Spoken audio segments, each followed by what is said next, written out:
سلام عرض کردم. شب همگی بخیر. میگم وقتی خود علی گدا آب و روغن قاطی میکنه دیگه شما حساب نماینده های نمره موقتش رو هم بکنید. این بار نوبت آخوند مبیدی کرمانی بود که به جای جمعه بازار سوتی بازار را بیاندازه و آسمون و ریسمون و ولایت رو به هم ببافه. اولش تا تونست جیغ و داد کرد و از ترس عواقب زهرخوری زوزه کشید. مراقب باشید، خطر اندلس را بدانید و اعلام کنید. چی شد یه دفعه یک کشور اسلامی سقوط کرد؟ مبادا آمریکایی که با دست قدرتمند امام و مردم از این کشور رونده شد و دور انداخته شد، مبادا با توطئه های دیگری این دشمنی که از در رونده شده از پنجره برگردد. در کدومه؟ پنجره کجا بود؟ ملت سقف رو سرتون خراب میکنن. دیدید وقتی میخواد زلزله بیاد حیوونا به دست و پا میفتن و سم میکنن و خورناس میکشن؟ حالا هم که بوی سرنگونی بلند شده قبل از همه خود آخوندا عمامه به زمین میکوبن و هر کدوم به شکلی اسم سرنگونی و سقوط رو میبرن. حالا ببینید همین دایناسور عمامه دار به یک باره رگ زن ستیزش بیرون میزنه و پیله میکنه به زنان و دختران ایران زمین. خواهران محترمی که رعایت حجاب رو نمی کنید، بد حجابید، بترسید که وقتی سر از قبر برمیدارید مهر دشمن خدا به شما زده بشود. شاید تعجب کنید ولی من عرض می کنم با بدحجابی آمریکا رو خوشحال کردید. مبادا کارهایی انجام بدیم که اگر انقلاب خدای نکرده آسیبی ببیند در قیامت میگویند تو هم در این آسیب سهیم و شریکی. دم دخترها و زنای هموطنم گرم که تو ضربه زدن به نظام ولایت هم سهیمن هم شریک، تا جایی که آخ تو رو به نمایندگی از علی گدا در آوردن. اون مهری هم که گفتی جاش رو پیشونی خودتو باقی جون برای حکومتیه. خب تا اینجا که هرچی بود اظهار وحشت و سوز و گداز بود.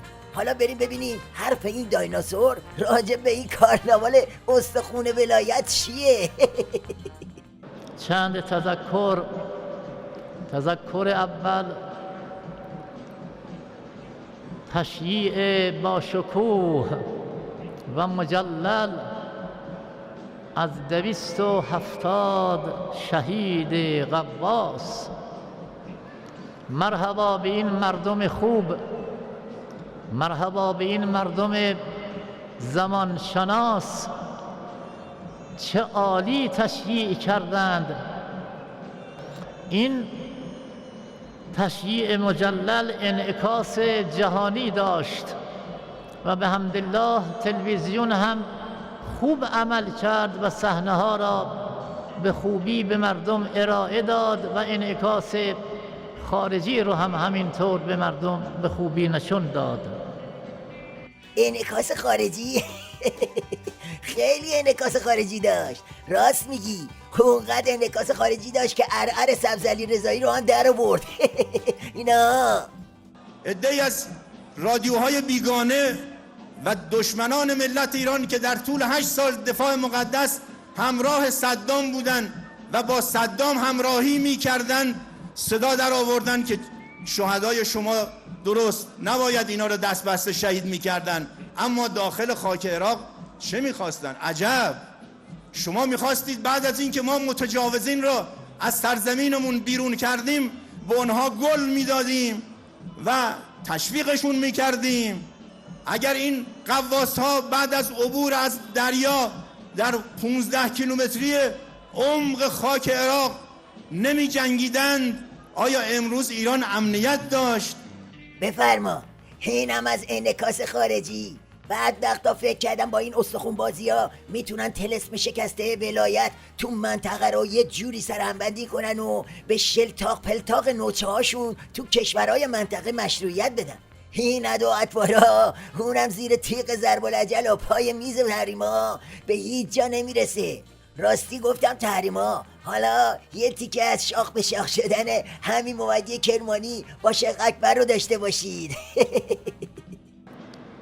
شکی نیست که آمریکا به توافق بیشتر نیاز دارد تا ایران، اما وقتی مقاومت مردم ایران را درک کرد و فهمید که مردم ایستادن، فهمید که مردم در امر اقتصاد روی پای خودشون ایستادن و اگر به فرض هم تحریم ها بماند باز این ملت بر اساس اقتصاد مقاومتی خود رو اداره می کند و می ایستد.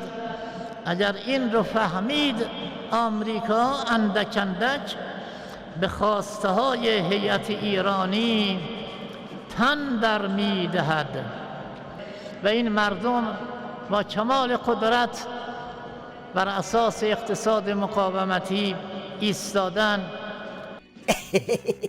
این میگه تحریما بماند بازم اقتصاد مقاومتی است. بعد شیخ اکبر چی میگه؟ بفرمایید. اینم تشر اکبر شاه به علی گدا. تحریم ها در حال پوساندن استخوان طبقه مزبگیر است. میگویند تحریم ها به نفع ماست.